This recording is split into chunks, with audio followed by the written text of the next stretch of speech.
Welcome all. इस video में Nifty और बैंक निफ्टी दोनों का एनालिसिस देख लेते हैं कि मंडे हम कैसे ट्रेड प्लान कर सकते हैं, कौन सी ऐसी इंपॉर्टेंट लेवल्स होगी जहां पे अच्छे सेटअप्स बन सकते हैं और हम ट्रेड कहाँ प्लान कर सकते हैं, सभी चीज़ें डिस्कस करेंगे। ठीक है, लेकिन उससे पहले ये भी देख लेते हैं कि फ्राइडे के लिए हमने क्या एनालिसिस किया था, क्योंकि हमने कंटिन्यूअसली देखिए पिछला वीक जो गया पूरे दिन यहाँ पे हमने टारगेट्स बुक किए, क्योंकि हमारा कंटिन्यूअसली व्यू बुलिश था। मैंने क्लियरली बताया था आपको कि सेल साइड के ट्रेड नहीं लेने, पुट नहीं लेना है, कॉल साइड के ट्रेड लेने हैं। और जो जो सेटअप हमने डिस्कस किए थे एग्जैक्ट वैसे ही सेटअप्स बने। देखिए थर्सडे के दिन भी ये बड़ा मूव हमने कैच किया, यहीं पे हमें ब्रेकआउट मिला था, ये भी मूव कैच हुआ हमारा।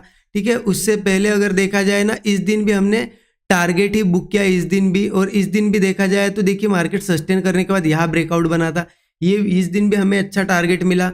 तो कंटिन्यूअसली टारगेट्स मिल रहे हैं। और फ्राइडे के लिए जो डिस्कशन किया था, फ्राइडे के लिए भी क्लियर डिस्कशन किया था कि पुट साइड का ट्रेड नहीं लेना है। अगर गैप अप या कुछ होता है रिट्रेसमेंट आने देंगे, पहला जैसे ही सपोर्ट बनेगा और उसके बाद होल्ड करके जैसे ही ब्रेकआउट बनेगा हम कॉल लेंगे। अब देखिए इस दिन भी क्लियर सेटअप बना। मार्केट ने क्या किया, नीचे आया, एक सपोर्ट बनाया, उसके बाद होल्ड किया और ब्रेकआउट बना, यहाँ पे हमारा ट्रेड बना।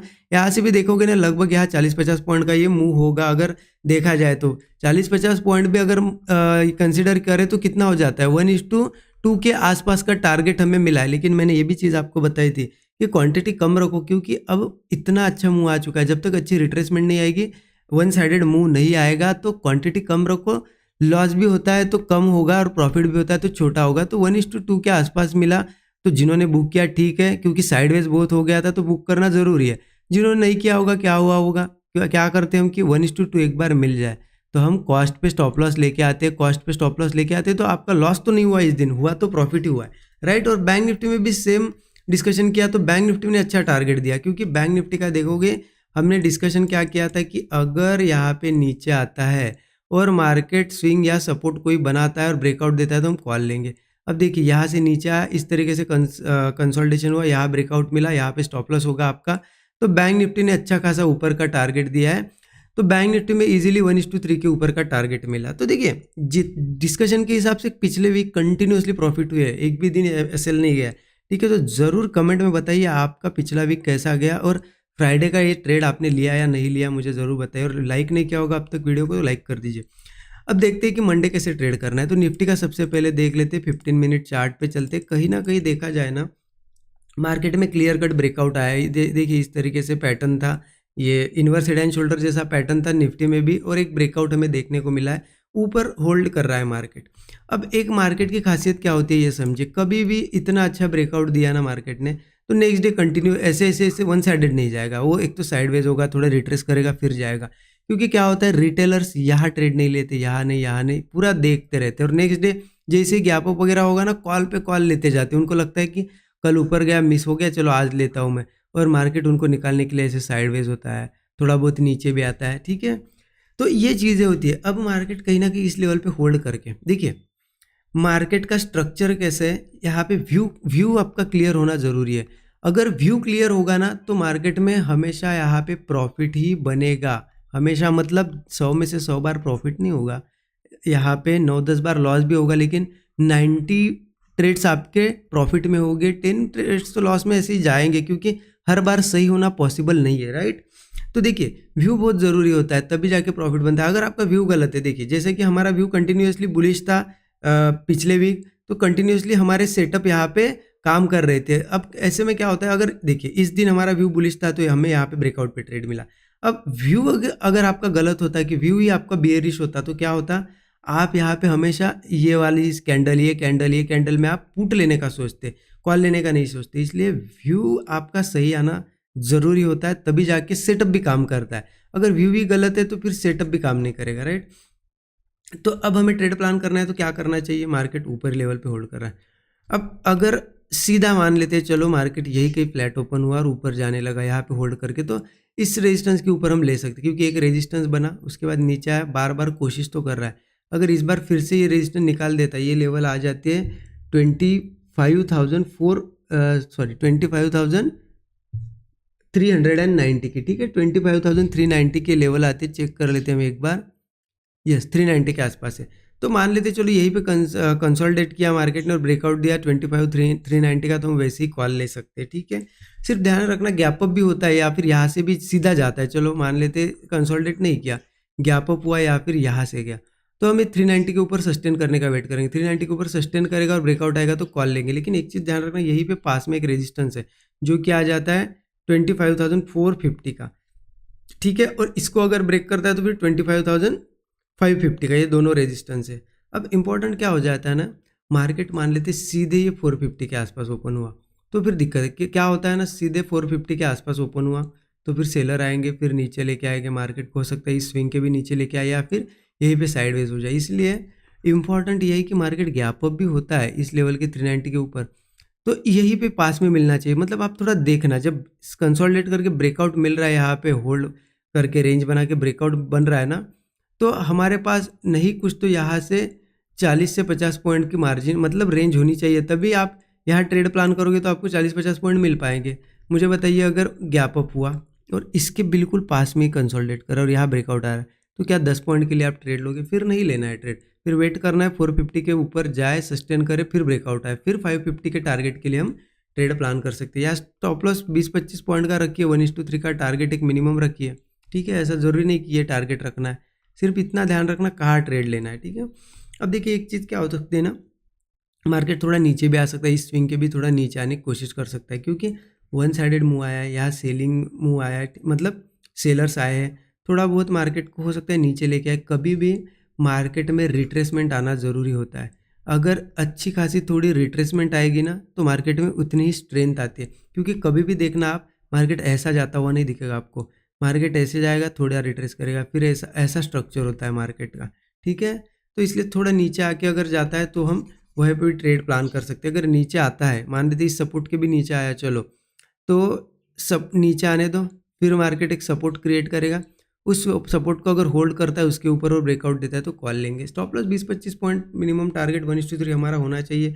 एक सपोर्ट लेवल भी बता देता हूँ, अगर ये 25,220 के आसपास अगर आता है, 25,220 के आसपास, तो बहुत ही बढ़िया एक सपोर्ट लेवल है। यहाँ पे मिलता है तो यहाँ पे ठीक है 25,220 के आसपास।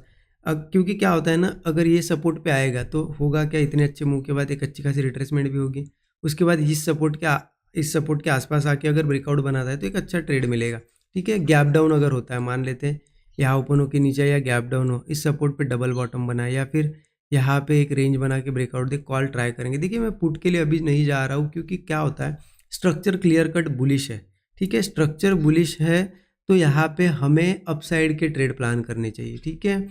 अब हो सकता है क्या मार्केट गिरेगा? नहीं, मार्केट गिर भी सकता है, क्योंकि आप ये चीज़ देखिए, मार्केट ऐसा ऊपर जा रहा है, ठीक है, आपको दिखा कि यहाँ से यहाँ तक गया, लेकिन क्या उसमें सेलिंग नहीं आई? देखिए छोटी छोटी सेलिंग्स भी आई है, लेकिन क्या हम ये छोटी छोटी सेलिंग पे ट्रेड प्लान कर सकते हैं? व्यू के हिसाब से या फिर स्ट्रक्चर के हिसाब से हमें बुलिश ट्रेड लेने चाहिए, क्योंकि बुलिश ट्रेड्स में बड़े टारगेट्स मिलेंगे। सेलिंग उसमें जो आ रही है वो बहुत छोटी आ रही है, तो उसमें हो सकता है आपको थोड़ा सेलिंग दिखाए फिर ऊपर जाए, इसलिए सेल अभी नहीं करना है, एक स्ट्रक्चर बनने दो बड़ा, तभी हम सेलिंग जा सकते हैं, सेलिंग साइड। अभी के लिए तो बाइंग साइड का मेरा व्यू है। अगर मार्केट गिरते रहता है, कंटिन्यू गिरेगा अगर मंडे के दिन, तो मैं अवॉइड कर दूंगा, ठीक है। सिंपल है। निफ्टी का ये सभी लेवल्स मार्क करके लेके फटाक से देख लेते हैं बैंक निफ्टी का एनालिसिस। बैंक निफ्टी का भी यहाँ पे लगभग डेली चार्ट या वीकली चार्ट आपको पता है, देखिए वीकली चार्ट पे दिखा देता हूँ।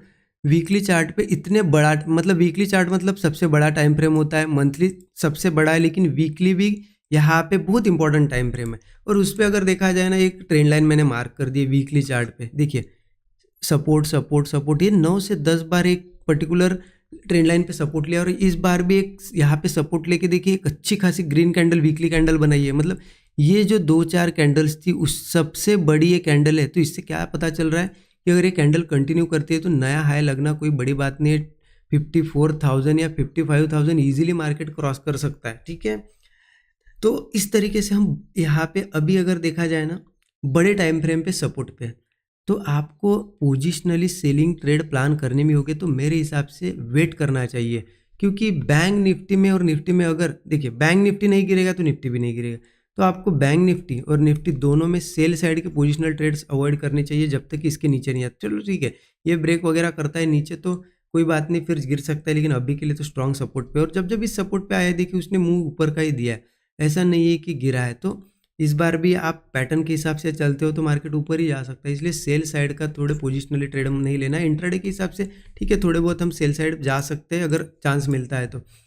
तो देखते 15 मिनट चार्ट पे कौन सी इंपॉर्टेंट लेवल्स होगी। देखिए जिस तरीके से देखा जाए यहाँ पे भी एक इस तरीके से ये inverse head and shoulder pattern बना था, ब्रेकआउट भी आया है बहुत अच्छा और ऊपर सस्टेन कर रहा है। लेकिन एक चीज़ यहाँ देखने को मिल रही है हमें बैंक निफ्टी में कि धीरे धीरे मोमेंटम लूज हो रहा है थोड़ा थोड़ा, क्योंकि यहाँ एक बड़ा मूव आया, फिर सेलिंग देखिए कितनी बड़ी कैंडल बनी, ठीक है सेलिंग।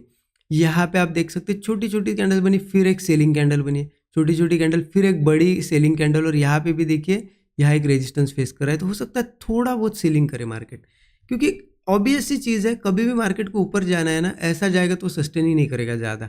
कभी भी थोड़ी रिट्रेसमेंट कर करके जाएगा तो एक वो सस्टेनेबल मूव होगा, ठीक है। तो हम क्या कर सकते हैं इसी केस में, थोड़ा रिट्रेसमेंट का वेट कर सकते हैं। मुझे लगता है रिट्रेसमेंट आएगी, मार्केट एक आध ऐसा ब्रेकडाउन बनाएगा तो अच्छा होगा। सपोर्ट सपोर्ट सपोर्ट ब्रेकडाउन बनाएगा तो लोग थोड़ा पुट वाले एक्टिव हो जाएंगे और मार्केट उनको फंसा के फिर ऊपर जा सकता है। इसलिए थोड़ा रिट्रेसमेंट का वेट करेंगे हम, गैप अप हो या फ्लैट हो नीचे आने देंगे, ठीक है। हो सकता है इस स्विंग के नीचे आए या फिर इस स्विंग के नीचे आए। अगर नीचे आता है तो क्या करेंगे हम, देखिए यहाँ से गिरता है या गैप डाउन भी होता है तो एक आध पैटर्न का वेट करेंगे, मतलब एक तो डबल बॉटम बने या फिर ऐसा स्विंग बने और फिर उसके ऊपर ही मार्केट सस्टेन करके एक ब्रेकआउट बनाए तो कॉल साइड का ट्रेड लेंगे। स्टॉप लॉस कितना होगा, 40 से 50 पॉइंट मैक्सिमम, टारगेट मिनिमम एक 1:3 का टारगेट हम रखेंगे, ठीक है। क्योंकि ऊपर का रेजिस्टेंस फिर कहाँ है, 52,260 पे एक रेजिस्टेंस है इस लेवल के आसपास, 52,260 का, ठीक है। और इसको भी ब्रेक करता है तो फिर 52,570 का रेजिस्टेंस है। तो ये टारगेट्स हमें इन फ्यूचर देखने को मिलेंगे। यहाँ पे सिर्फ ध्यान रखना, ज़्यादा बड़ा गैप अप होता है सीधे 52,260 के आसपास तो फिर दिक्कत होगी 52,260 या 570 के आसपास, क्योंकि इससे यहाँ पे रेजिस्टेंस है। फिर थोड़े सेलर्स आएंगे और मार्केट यहीं पे सस्टेन कर सकता है, थोड़ा बहुत नीचे भी आ सकता है। इसलिए इंपॉर्टेंट है कि गैप अप भी होता है, यही कहीं हो थोड़ा, फिर उसके बाद रिट्रेसमेंट का वेट करेंगे, जैसे ही सपोर्ट बनेगा हम कॉल साइड का ट्रेड प्लान करेंगे इन टारगेट्स के लिए, ठीक है। इस तरीके से प्लान करेंगे। देखिए मार्केट मैंने जैसे कि बताया थोड़ी थोड़ी वीकनेस आ रही है, हो सकता है थोड़ा बहुत सेलिंग दिखाए या अच्छी खासी सेलिंग दिखाए, लेकिन मैं सेल साइड नहीं जा रहा हूँ, क्योंकि